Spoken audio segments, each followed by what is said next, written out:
भंगी, भंगी की नमाज का क्या मसला है? अगर भंगी मुसलमान है, निजासत और बदबू से उसका जिस्म पाक है और साफ़ सुथरा पाक लिबास पहनकर मस्जिद में आता है, तो उस आदमी के लिए मस्जिद में जमात के साथ नमाज पढ़ना और मस्जिद के हौज़ में या वज़ूखाने पर वज़ू करना या नल से वज़ू करना, लोटे वगैरह से वज़ू करना जायज़ और दुरुस्त है, क्योंकि उस पर भी दूसरे आकिल बालिग मुसलमानों की तरह जमात के साथ नमाज का पढ़ना वाजिब लिखा है। चुनांचे इस सिलसिले में जो है बदाउस्सनाए में है, तजिबु अल रिजाल उक़ला अल बालिग़ीन अल इहराल अल क़ादिरीन अल जमा अल सलाति बिल जमा। ये फतवा आलमगीरिया की इबारत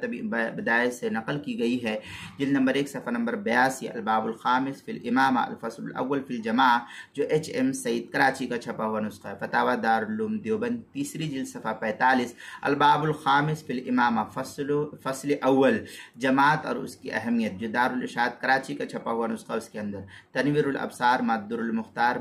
शामी, जिल्द नंबर 1 सफ़ा नंबर 554, बाबुल इमामा, जो HM सईद कराची का छपा हुआ नुस्खा, उसके अंदर अल बहरुर राइक, जिल्द नंबर 1 सफ़ा नंबर 346, बाबुल इमामा, जो HM सईद कराची का छपा हुआ नुस्खा, उसके अंदर नमाज के मसाइल का इंसाइक्लोपीडिया, जिल्द नंबर 1 सफ़ा नंबर 237, हरूफ तहज्जी बा, उन्वान है भंगी।